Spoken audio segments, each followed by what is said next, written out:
Welcome to the Where Do Gays Retire podcast, where we help you in the LGBTQ plus community find a safe and affordable retirement place.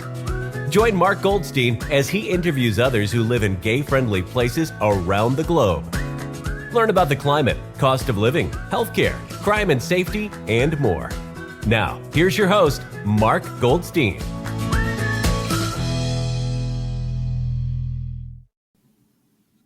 Do you want to know what it's like to retire in Vancouver, Washington? Stay tuned to the end and you'll find out. Our guest today is Gary Beagle, and I'll tell you a little bit about Gary. Gary is CEO for Entrustment Northwest, a Washington State and Oregon out-of-state chartered trust company with its corporate office in Vancouver, Washington. A Northwest transplant for the last 30 years. He was originally from Texas, where he grew up on a ranch. Mr. Beagle has a Bachelor of Science degree in social work from West Texas A&M and did a postgraduate studies in finance at the University of Texas. Mr. Beagle was inducted to the 2014 West Texas A&M Communications Hall of Fame. He is a college football, basketball, and rugby fan with a fondness for bourbon, reading, and travel. Welcome, Gary. Welcome to the podcast. Thank you so much for coming. I do appreciate it very much. You're quite welcome. Nice to finally be able to do the podcast, Mark. Thank you. So let's start off. Gary, can you tell us a little bit about yourself and your background and what brought you to Vancouver and what kept you there? I grew up, as you mentioned, on a ranch up near Amarillo, Texas, and did my postgraduate work at the University of Texas and was doing banking as a part-time teller to pay for my education. And so at that point in time, social work did not pay anything. It was very low paying. So I was actually making more as I could as a social worker as a part-time teller. So I went in and became a branch manager for a savings and loan back in those days. Mm-hmm. And then worked with them. And then I moved to Houston to become director of operations for another savings and loan called United Savings. And my expertise is mergers and acquisitions on the operational side. So I was recruited by U.S. Bancorp in Portland and Washington Mutual out of Seattle. And I selected to come to Portland because my aunt and uncle lived in Salem. I'd been to Portland. Portland was just a pristine, beautiful city, and went to work for U.S. Bancorp, handling their mergers and acquisitions of some of their banks that they were bringing into their environment. And then I ran across a friend of mine from West Texas A&M who actually was working for a woman who had a professional fiduciary agency, and that blended both my talents of social work and finance together. I bought the firm in 1992, and here I am today. Wow. So, staying because I love this area of the world. It's absolutely stunning. And we're an hour from the coast, an hour from the mountains. And the weather in the spring, summer, and fall is excellent. It's a little gray during the winter, but I'm always happy to come back to Vancouver and to my home here. We kind of have some similar background in financial, because although I didn't work in the corporate actions area of a brokerage firm, I did work in back office operations and alongside of corporate actions and reorganization with mergers and acquisitions. So it's a small world. It is a small world, isn't it? So let's, can you describe the climate in Vancouver, Washington? You know, that part of the country, Pacific Northwest, they do tend to get a little bit more precipitation than other parts of the country. Can you tell us what new residents could expect during the year? Well, I think there's a little myth out there about raining more than other parts of the country. Houston, to be honest with you, gets a whole lot more rain than we do here in the Pacific Northwest. Ours is normally not a downpour. It's more misty and gray. It'll last for some time than not. So the winters are, because of how far north we are, the sunset and sunrise makes it dark in the morning, dark in the evening. And that's a little dreary. But if you come and experience the spring, summer, and fall, you cannot beat the weather. We're very moderate temperature-wise. The summer has gotten a little hotter, and I think that's due to climate change. In doing it, we're hitting some 90-degree weather. But over 60% of the citizens of Vancouver do not have air conditioning because it's not that usually that hot. So it's really a wonderful environment to do that. This fall, we have all the trees, the lovely change of color.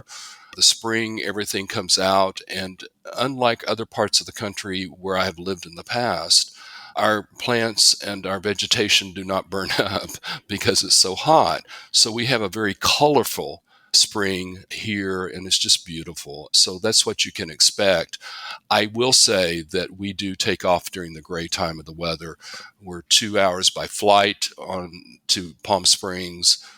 We're to California, so people tend to do that during the wintertime, take off. We have direct flights into Hawaii. So people tend to want to avoid the winter. And but yes. So after the winter, like in the fall or the spring, I'm sorry, it does clear up and it stops raining? It does. It's like turning a switch. Wow. Almost. You can tell when the season changes. Today, for example, it's sunny and warm. We're in October. It's 67 degrees. It's perfect out there. I'm in short sleeves. And everyone's out and about doing things. And I think one of the things that I love about the Northwest is we're not stuck inside during the summertime because it's so hot. Like us in Phoenix. Exactly. So we have the ability to get out and to hike and bike and do all the physical activities that people want to do, but we also have a very good cultural scene as well. Do you think with climate change that more people will be opting in for air conditioning? Probably so. I think the building of the homes now are doing the air conditioning, and there probably will be more of that.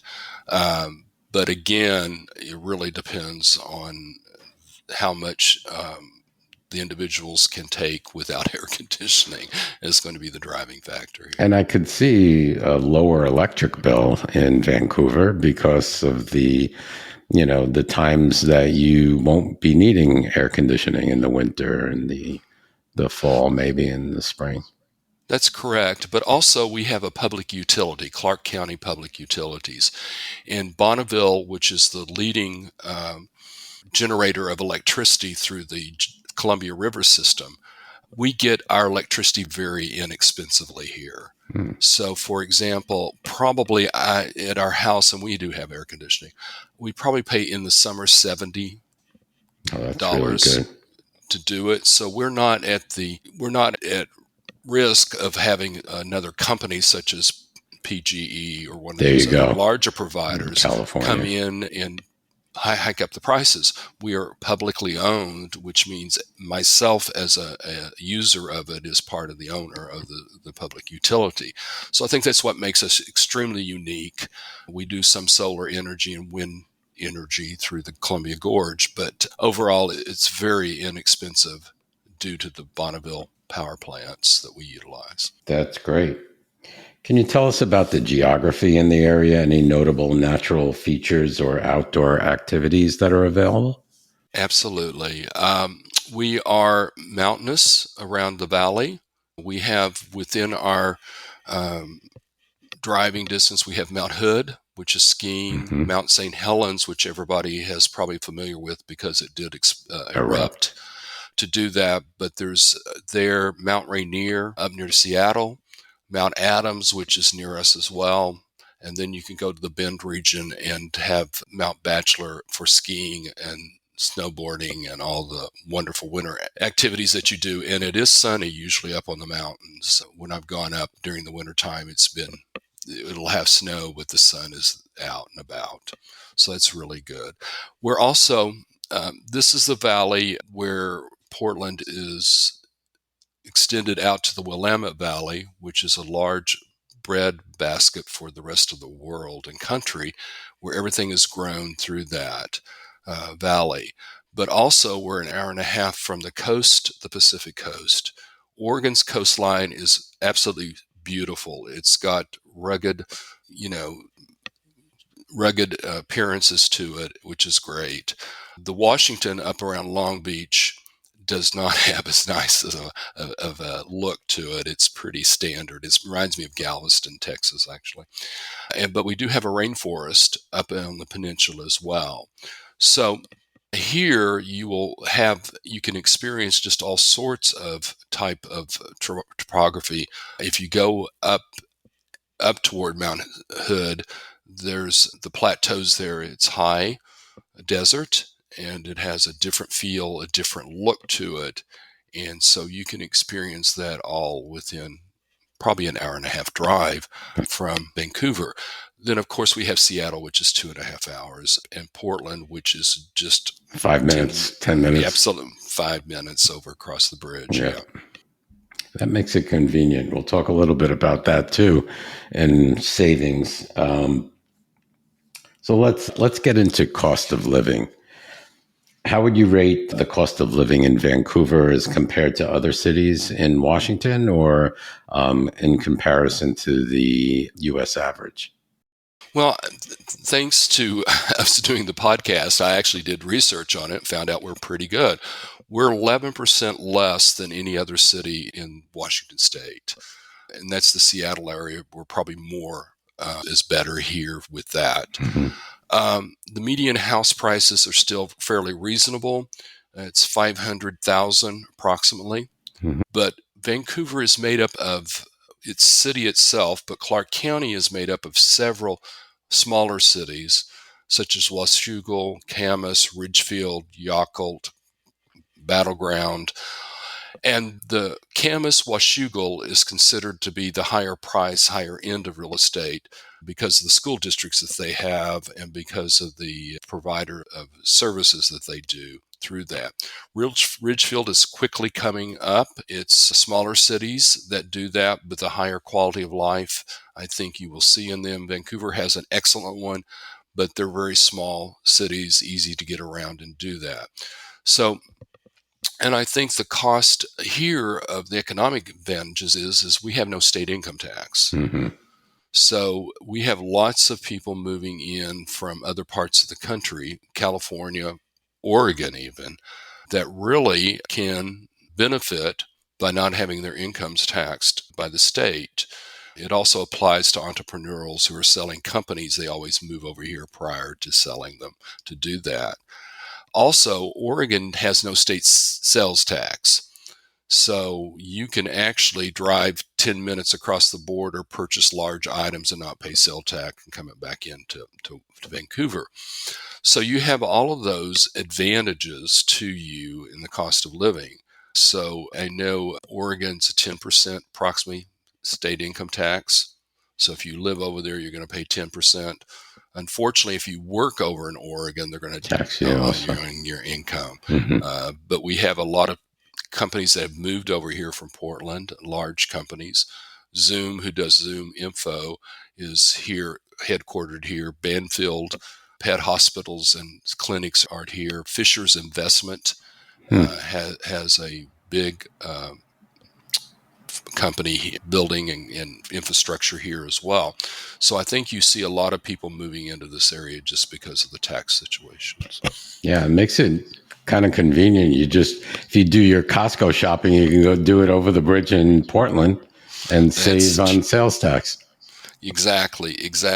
And I think the state of Washington, my sense is, and I've lived in Washington for 10 years and here over 20 years, is the Washington state is much better run. And there's lots of reasons for that. You take Seattle, we have some of the largest corporations in the world: Amazon, Microsoft, mm-hmm. Boeing, Starbucks, Costco is located out of Kirkland, Washington. That's where you get the Kirkland brands. Yeah.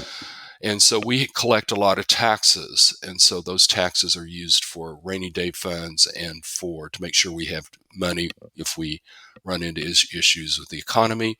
And we actually provide better services for our citizens than Oregon does. Oregon has what they call a kickback, which means that if they overestimate the income coming in, it automatically goes back to the taxpayers.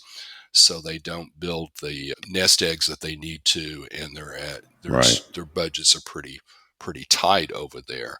But we do better in that one. I think the services are better. I mean, you can go into the local DMV and get taken care of fairly quickly, and they are rated. You fill out a form and rate your service with that particular state agency. Awesome.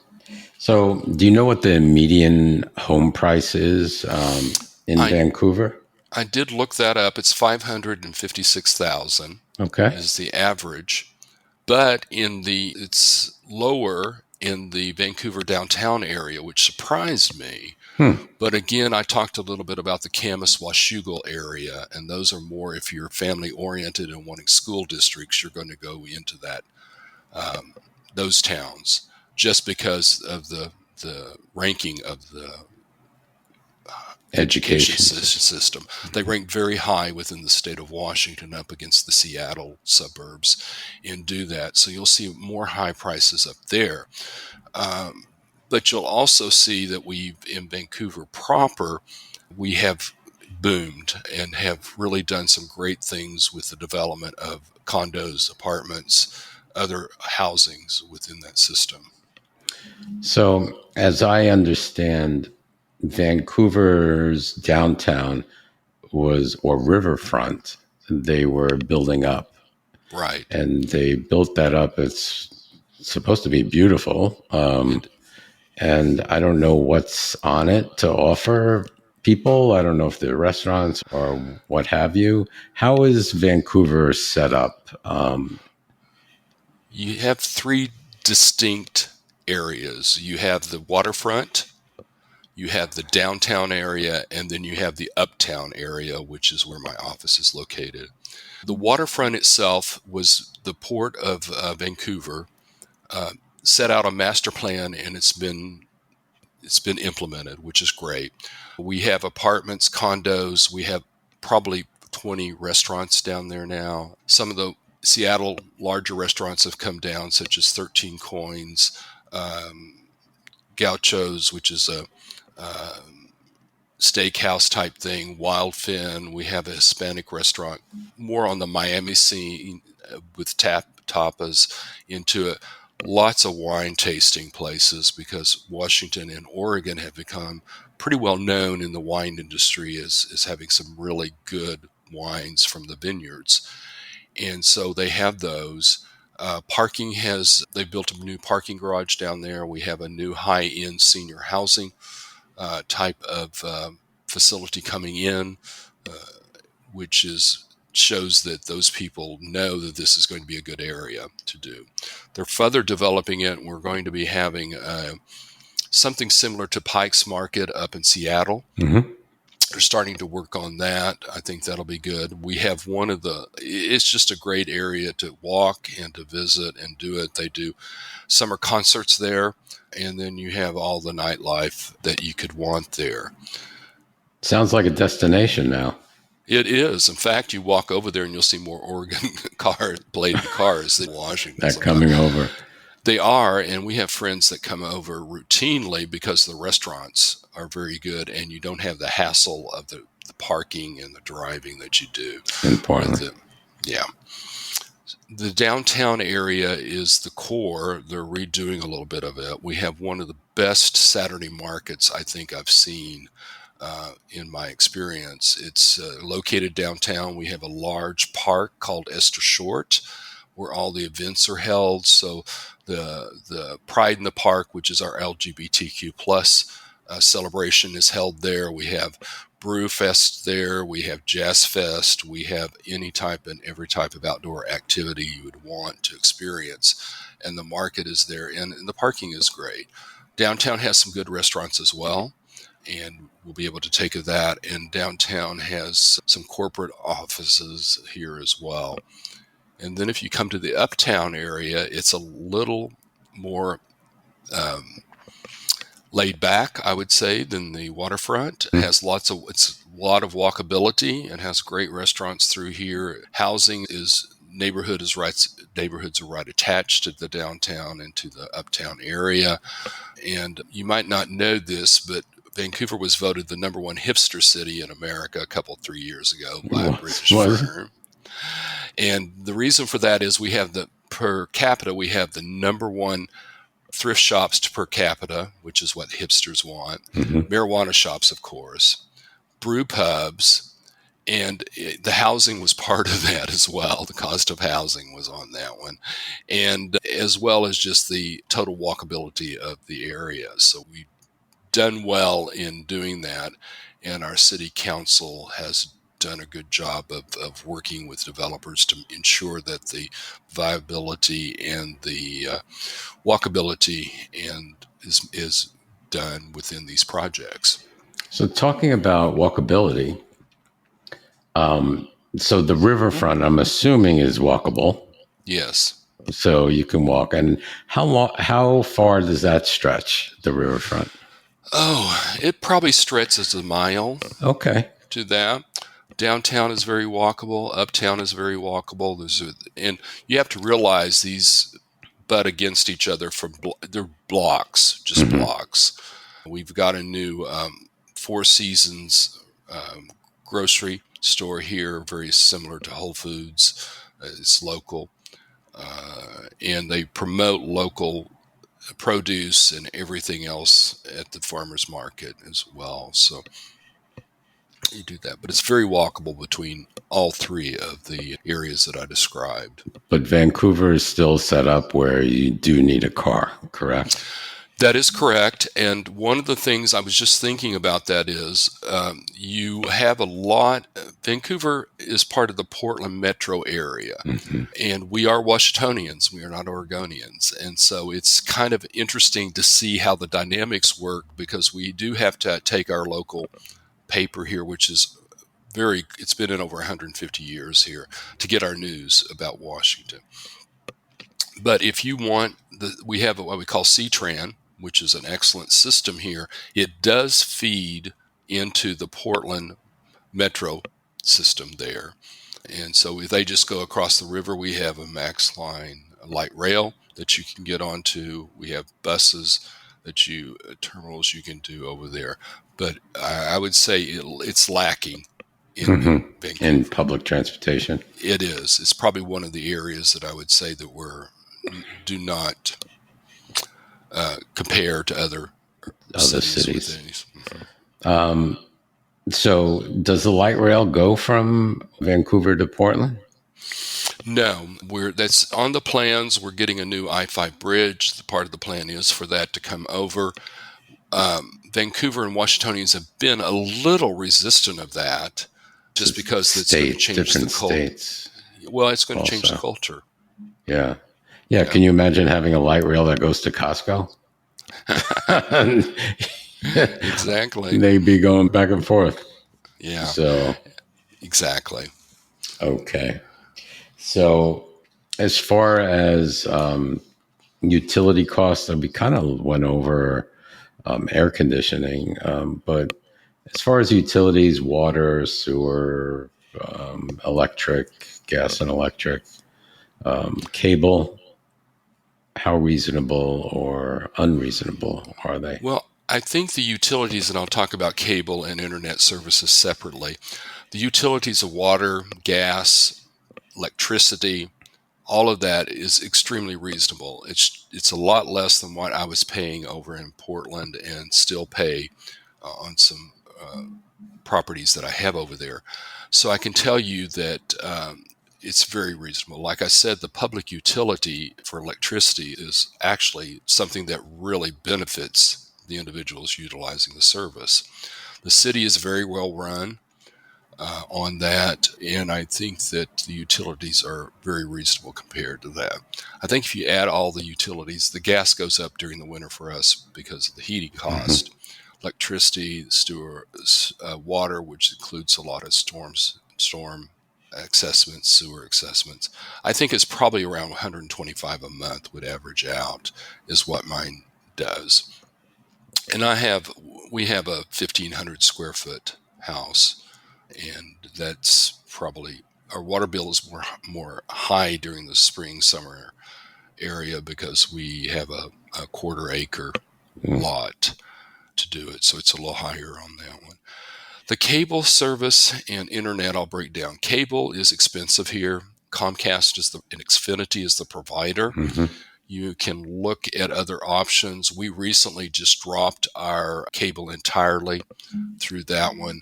We have an internet system with a Fire TV from Amazon. It's running $112 a month for that service. You can get it less, maybe through CenturyLink, which is another provider, or people are switching to T-Mobile, has a program out there. But it's about $100 for that, I would say. Okay. For the internet. Okay. Sounds reasonable. It is, actually. Once you got rid of the cable, it's right. Yeah, I've done that too. The only thing I have is cable internet, and everything else I don't have cable TV. I stream everything from Netflix. Yeah, exactly. Are there any particular expenses that newcomers should be aware of, like insurance? The insurance is fairly reasonable here. We're not, the only thing we're kind of out there on is earthquake insurance. Might be more expensive or difficult to get. The regular insurance, because we haven't had that many catastrophes here in this part of the world. So it's a lot different than what I would imagine Florida or the Carolinas are right now. Yeah. To do that one. My house insurance runs about, and I carry large limits on everything, is about $200 a month, but that includes my umbrella policy and everything else that I have in there.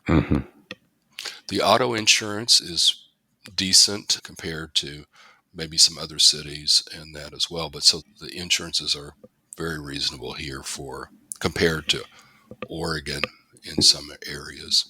Now that we bring up earthquakes, so Vancouver is on the fault line, correct? It is.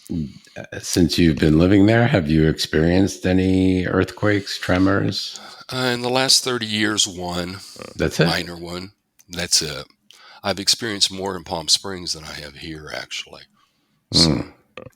So do they say the big one is coming, and is the big one going to affect your fault line as opposed to the California fault line? It might. One of the things that you have to realize is the concern is a tsunami effect up the Columbia River coming into it. And we have several dams in the Columbia River that if they are breached would certainly cause some major flooding damage and flooding here. But we haven't had to experience that. St. Helens is pretty quiet, so we don't expect it to erupt to do it. But yeah, I've only experienced one minor one here in the last 30 years. That's pretty good. That's far less than California. Absolutely. Yeah, it seemed like they get them quite often, like every week. They get a few. Okay. All right. So let's talk a little bit about the LGBTQ community in Vancouver. Now, I don't know if there's a specific neighborhood. I don't know if you have gay bars, or is most of that in Portland? Well, I think you'll find in the Portland and Vancouver, the gay neighborhoods have been dispersed out. And I can tell you my younger friends that are LGBTQ, and I'm talking 30s, 40s, don't feel the necessity to have a certain area that they go to.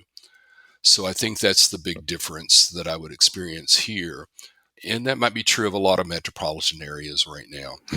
We're the fourth largest GLBTQ plus population within the state of Washington, which I was surprised to find that statistic when I was researching to do that. But we're all out there, but we're just in different parts of the cities. We do have a gay bar called the Underbar here, which is excellent. And it but there's lots of people, the neighborhood folks that come in, not necessarily LGBTQ, and they're in the uptown neighborhood. We have another one called Sasquatch, which people are very, lots of the neighborhoods, but a lot of GLBTQ plus individuals go to that one as well. It's an uptown. So I think that what I'm seeing is a large presence of people spread out all over the city, but we go to the restaurants that are approving of us and are supportive of us, and so that would apply to anybody at that point. Portland does have a lot better social scene if you want to go to bars and that sort of thing there.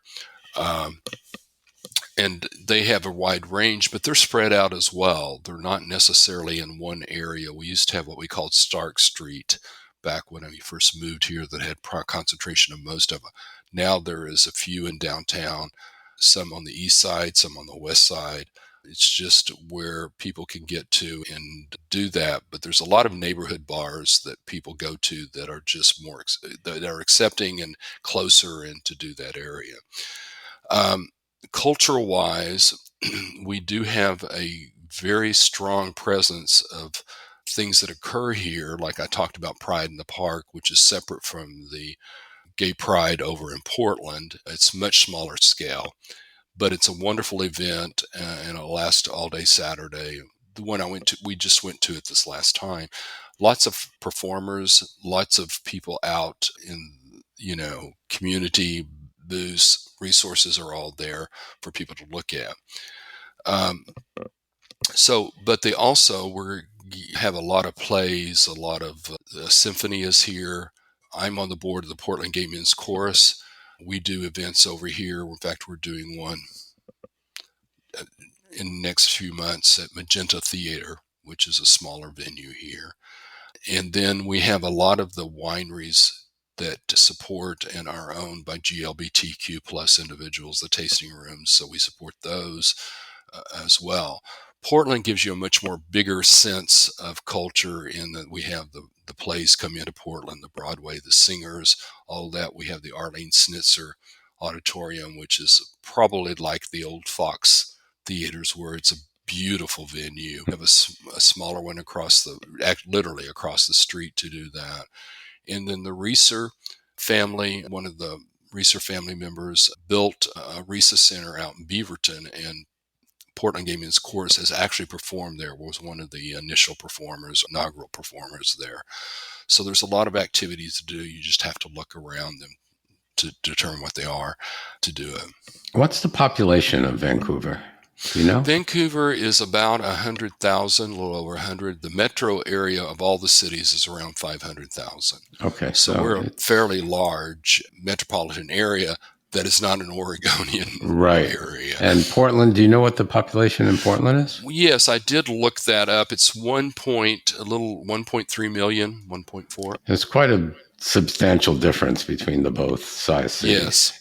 If you look at the both sides of it, we're still small enough where you can get around fairly easily by car and bike, by transportation. Portland is parking is an issue. Yeah. All of those issues over there that a large metropolitan area has, but we have the benefit of just being able to plug in to the Portland area very easily. Right. Because we're just across the river. Got it. So the HRC Municipal Equality Index scores a 74 for Vancouver, which is a little bit low and I was kind of surprised. Well, the one I saw was 60, so I was very surprised by that too. Yeah, I just pulled it out.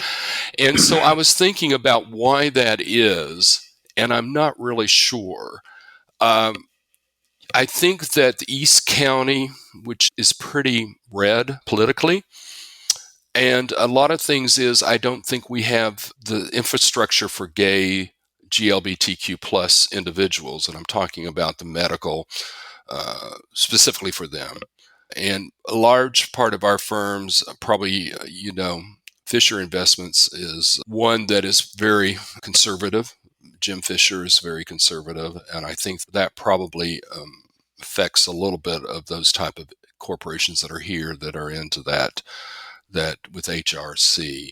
I'm just not real sure why they I'd rank have to so look. low. I'd have to look more closely, but I think it has to do with the rights of the people that work for the city, or what the city has implemented as far as LGBTQ plus rights for the city. But I'd have to check into that a little bit more. I think, Mark, they're probably taking a look at the other cities within the area of Vancouver, and they have not been as supportive of LGBTQ plus type of events. Battleground is one of those to do it. Vancouver, we have Ty Stober is our representative gay on there. He's mayor pro tem. The mayor's very pro-gay. They're all there and usually do a lot of promoting businesses to particular. And the city, I think, does a good job of unions. The unions here do that for that. So I'm surprised by that as well. But they might be incorporating some of those more. Yakel, for example, is very red out there. Got it. Okay. Do you know how the local government and communities support LGBTQ rights and inclusion? I mean, is the government? Do you see the government proactively doing anything? Absolutely. The city itself and county is more conservative. The county overall commissioners is more conservative, so you're not going to get the support within within the county itself, but in the city of Vancouver, Ridgefield, Camas, and Washougal, you will. In fact, Washougal had a LGBTQ plus individual that was the commissioner head over the police in Washougal. So they're very pro that you can be out and still serve in those cities in public domain as well as in councilmen and that sort of thing. Like I said, we have one of our city councilmen is an out gay man, lives in the Houck neighborhood, which is just right adjacent to downtown area. Also, our state government my district is very Democratic. Both of our senators, both of our representatives and senator are Democrats. The rest of the districts are red. So the outlying areas and the rural areas are very red in that distinction. But luckily, we have a supermajority of the Democrats in the House. All of the state elected officials are Democrats. That might change in the newest election. We have one Republican that may become the land commissioner. I'm not sure. But she's from Vancouver, actually. She was our state national U.S. Congresswoman for several years. We did switch the House this last time from red to blue. I think it's going to maintain that. So we have a lot of really good support from the state government. Mm-hmm. Jim Moeller, who has deceased, unfortunately, was a friend of mine, and he was the House Speaker for Washington for several years and came from my district here at the 49th District. Okay. Let's get into healthcare. So healthcare is very important when it comes to retirement in any city or place. What is the quality of the healthcare like in Vancouver? Are there any LGBTQ friendly providers and facilities? Well, overall, I'm going to lump them together again, the Portland and Vancouver metro area. Vancouver has a wonderful hospital system here between Legacy and Peace Health, which is a Catholic nonprofit hospital, but they do extremely well on taking care of emergency areas. We have the Vancouver Clinic here, which is large, and they have several locations. You can ask for GLBTQ plus providers, and they are seen at our Pride in the Park, and we'll help you find one if you're looking for that. We also are very easy to get into the Medicare system here. We don't deny it's easy to find a doctor that will accept them. And you have also Kaiser Permanente, which is actually started in Portland with the Kaiser shipyards. And they are probably a great HMO system through that. My my company provides health insurance through Kaiser as well due to the cost in doing it. But they have Kaiser clinics over here in Vancouver. If you need specialists that can't be provided here, you have easy access to the Oregon and in Portland providers over there. So I think overall it's excellent. My mom is 94, and she has found through the Vancouver clinic found to be very well taken care of through the doctors and the programs there. Kaiser does the same thing. You just have to be a little more advocate for yourself in that system sometimes due to the HMO component. Hospital systems, Legacy's top rated. Peace Health is top rated, but Legacy is a better rated than that. Legacy has also got all the hospitals in the Portland area. We have Oregon Health Science University hospitals over there, so which is does great work in far as if you have a specialty you need, it is over there. If you're a VA veteran, we have the VA hospital and a smaller facility here in Vancouver, but the big one's over in Portland. So you have a wide range and selection of providers here, and it's very easy to locate. And the Vancouver clinics are all over the city, and my mom utilizes them because it's close to her assisted living facility on going out. So I think you will find that you've got really good health care here to be provided, and that it's easy access for someone that's retired on Medicare. How long would you say it takes to make an appointment with a specialist or even your general practitioner? I think I can tell you my experience has been you just go online, set the appointment up yourself. A lot of times they're doing the Zoom type of appointment, so you can do that virtual into that. If you need a specialist, it really depends on what it's required. You make the call, but once you get into they're supposed to call you back. If they don't, you call them, then they will get you in to see that. The primary provider is very easy for me to get into, my health provider. And he's can't even talk today, a gay individual, so I feel comfortable with that.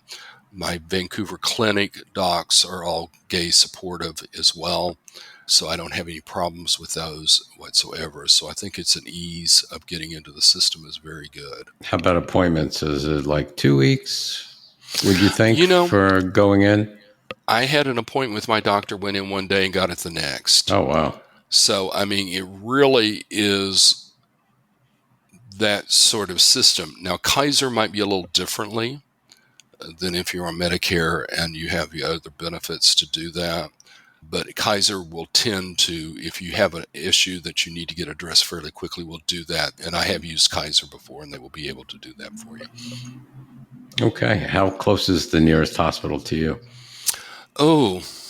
10 minutes. Okay. That's definitely that's close enough. Peace Health. Legacy is probably 20 minutes. And that's the preferred hospital that I utilize because the Vancouver clinic uses them as well as my primary doc. Okay. And then we have lots of urgent care. Yeah, all over the city. All over the city. Yeah. That's good too. All right. We pretty much touched on transportation and walkability already. Transportation is just really light rail and buses. It's not even light rail in Vancouver. Okay. It's buses. And that's buses. The one thing that we're lacking. I would say if you wanted to move here without a car, you would definitely have to be down in the waterfront, you'd have an downtown, issue. Or a high issue. You would have an issue, absolutely. Okay. Very good. Now, the tax advantages, we did touch upon that as well.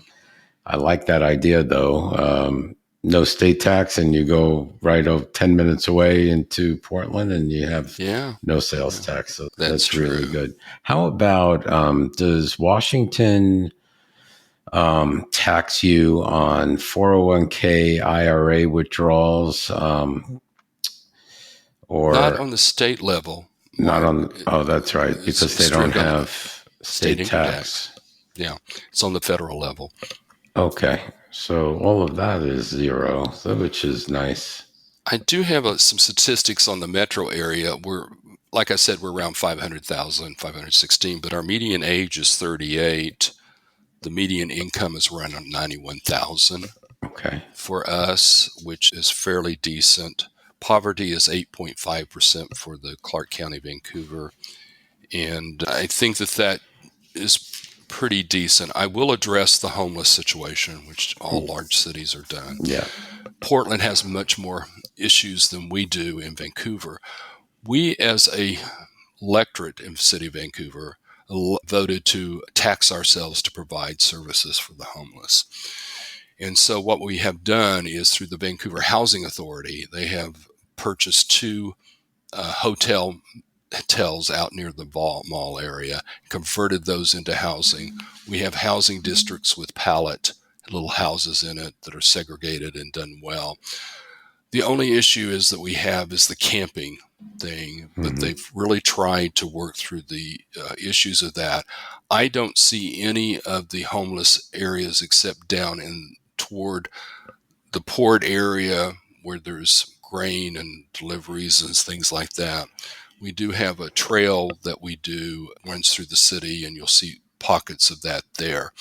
But they've done a good job of really working within the community to address these issues. I don't know how to solve them on it, but I can tell you that stepping forward at taxing ourselves and purchasing the two hotels to put people in, they have other housing authority, has other avenues to go. I think that is the best that I've seen here compared to Portland or other cities of our size. Yeah. I know Portland has a big homeless population. They do. And I wonder if some of the homeless have come over the bridge. Is it a walking bridge? It is a walking bridge, and you can, but I think Portland's been very slow in implementing camping regulations. Vancouver started and did it originally onto it. So there is restrictions on where you can camp and how long you can camp, and they enforce those. Meaning pitching a tent, right, in the middle of the street? Yeah. We don't have them pitching the tent in the middle of the street. They can't do that here in Vancouver, but they can be out in, like I said, the trail open areas. Yeah. They can't even be in the parks to do that one. So there is only segregated areas that they can do it. We offered them the ability to find housing, help with housing, but it's not elected at times to do that. Yeah. So that's what you've got. Got it. All right, let's move on to arts and culture. What does Vancouver have to offer as far as arts and culture scene? Is there an arts and culture scene? Do they have live theater, museums, opera, whatnot? We're tied to the Portland area, so you would find the symphonies, the larger symphony, the opera over there. We do have a symphony here in Vancouver. It's very well attended. I've attended those. We have lots of plays, but they're local type of plays that come in. Sure. We have a lot of venues for singers and to come in and perform in clubs and that sort of thing here. We do have the Clark County Amphitheater out near the Clark County Fairgrounds, which I will give a plug to, is one of the best county fairs I've ever been to, and I go annually.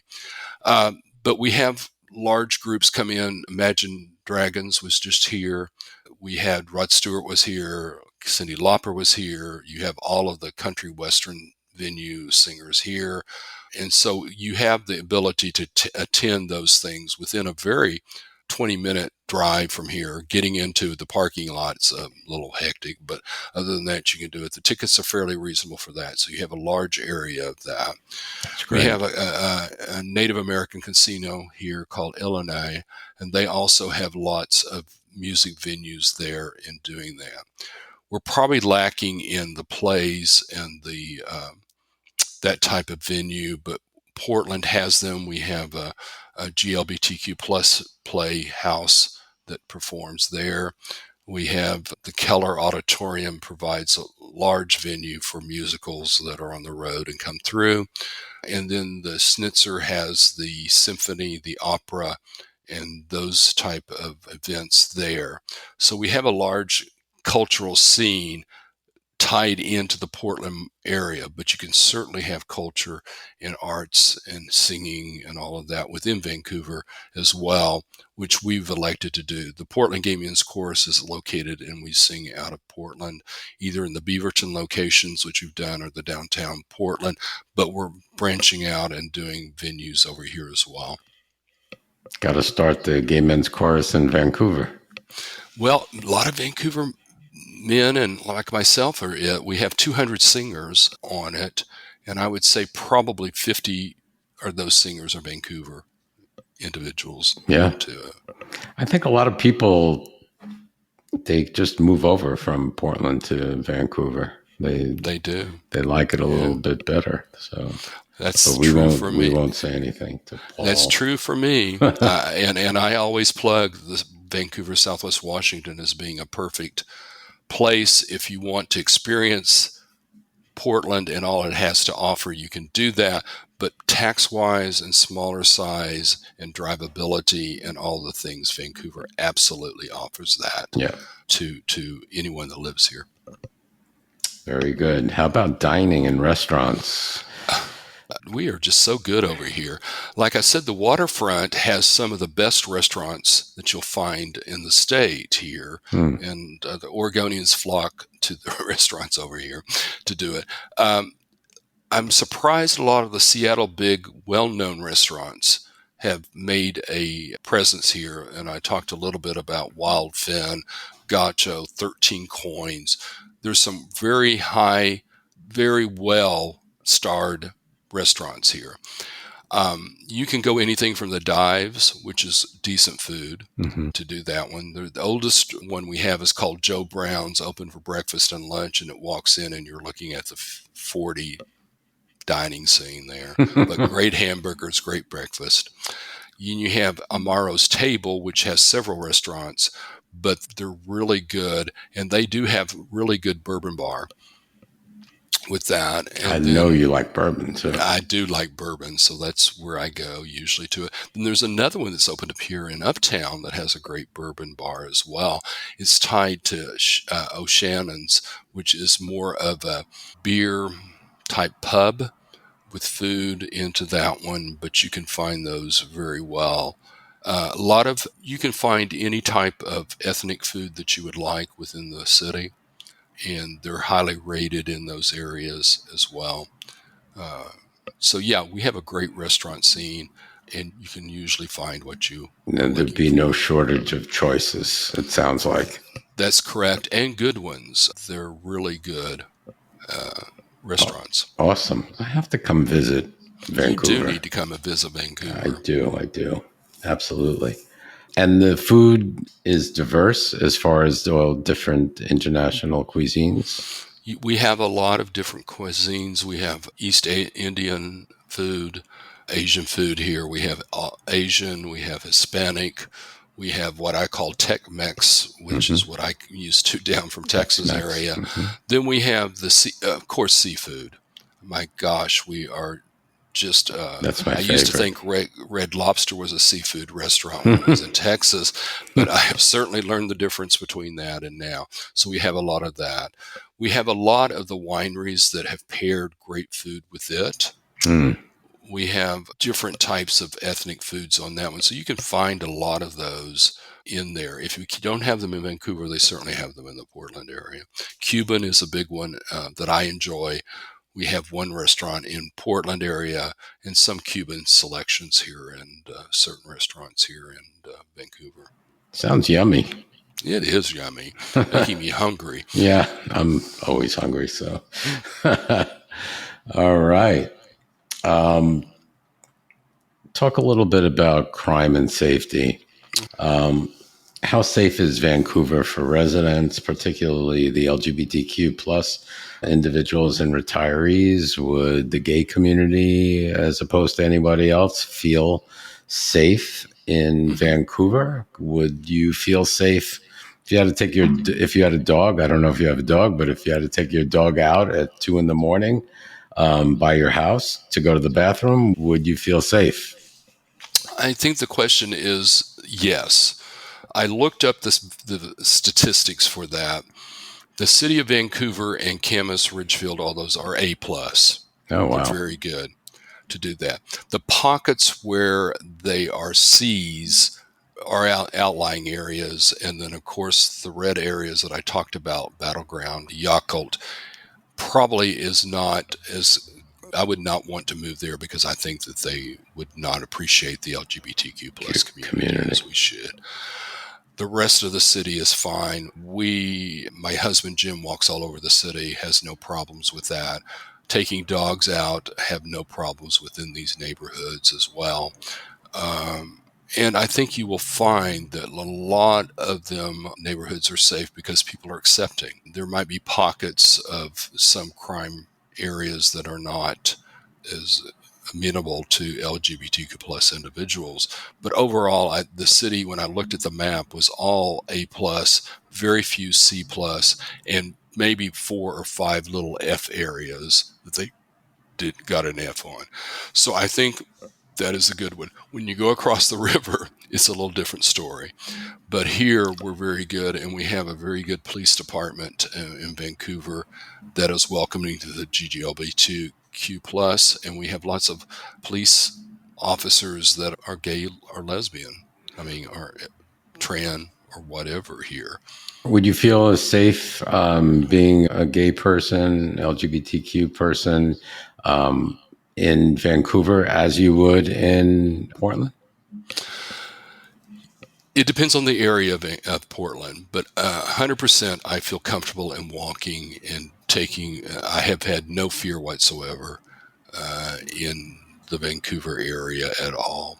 Okay. Portland would depend on where you are and the neighborhoods you are. Downtown, I feel comfortable down there in certain pockets of downtown. And I think that is the areas. If you're up into the Pearl District or the waterfront in Portland, absolutely not a problem there. Okay. And that goes kind of hand in hand sometimes with homeless too. So we already touched base upon homeless and seeing what the city could do to alleviate the problem. It's a big problem. I think Portland has realized that they needed to take care of the homeless situation in the downtown area because people were leaving. Mm-hmm. People weren't going down and doing things. That has reversed. They have a long way to build the confidence and trust of individuals to get back into that. But like I said, Vancouver really took the bull by the horns, as I say in Texas, and really has taken that homeless issue and really contained it and provided services. Not only they contained it, they provided solutions and services to it.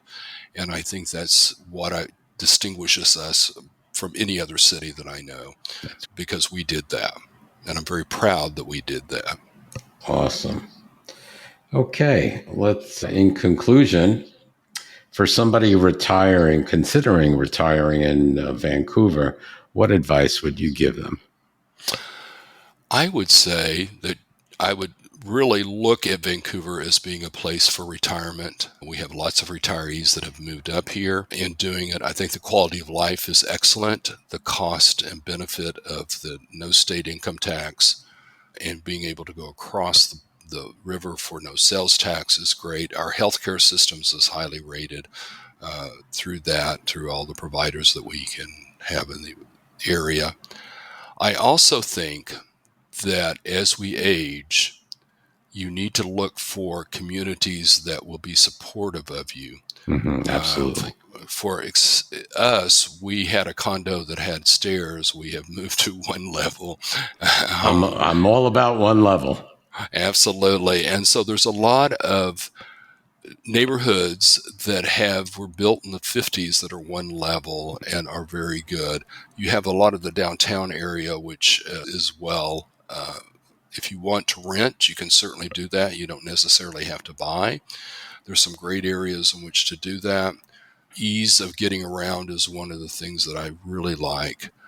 But I think just the culture and the weather environments are great. Like I said, we do get away during the grayer season during the winter time, but it's green up here during the winter, and it's beautiful. It's very green. The myth that people have is that we receive more snow than we do. I can't remember. We maybe shut down once or twice a year, but that's just because people don't know how to drive and are scared of getting out. But you don't get that much snow. We do not. We're in the valley. The snow happens on the mountains. Mm-hmm. It's very unusual for us to get a snowstorm. We might get ice if it comes up through the Columbia, but very rare. So I think that overall it's a great place. I think you can go to our city, has a great why move, what can you expect when you move to the Vancouver area website to do that. Yeah. But awesome. Jim and I both have not regretted our move to the Portland, Vancouver area. We looked at Seattle, but Seattle traffic reminded me a little bit much of Houston. So, yeah. Can you share a personal anecdote or experience that highlights what makes living in Vancouver so special for you? Yes, I think that probably I feel very comfortable in interacting with individuals and working here. But we do one of the personal experiences. We have a Van Cook Boys event that meets monthly. And so we kind of get together with the guys that are here that live in Vancouver and all over the city that get together to honor that. And I think that's one of the personal things I would say is I've met lots of individuals through that organization, and it's a potluck thing. We used to run one called Grits, Gays Raised in the South, but all of them have moved to Palm Springs. So we do a Friday at Black Book event during the season where all the gay guys get together there and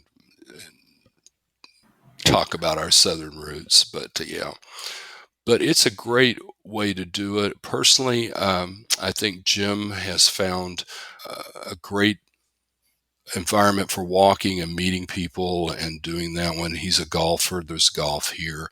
I like the golf cart with a bar in it, but that's about all of my golfing experience I do.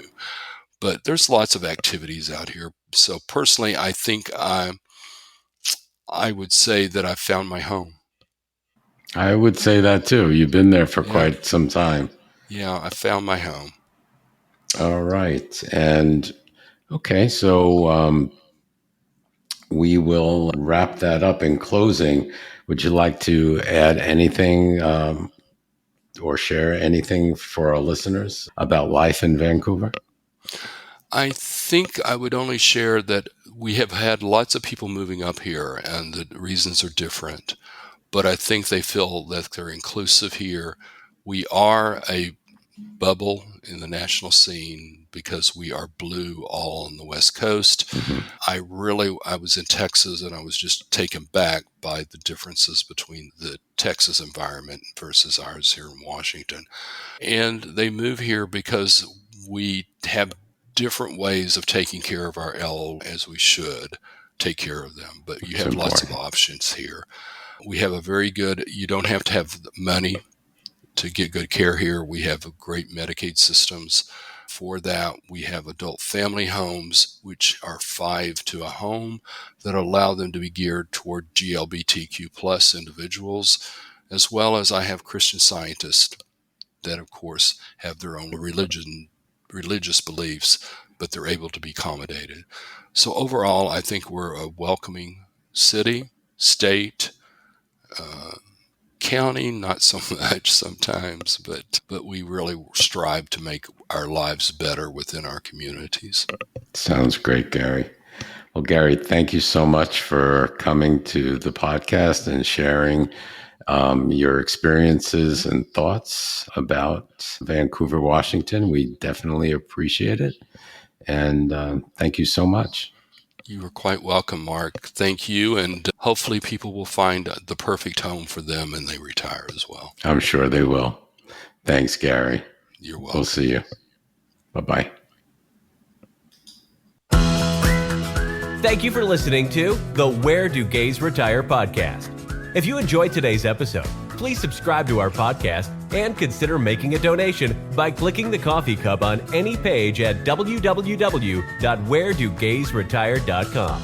Each cup of coffee that you buy costs $5 and goes towards helping us continue the podcast. thank you for your continued support.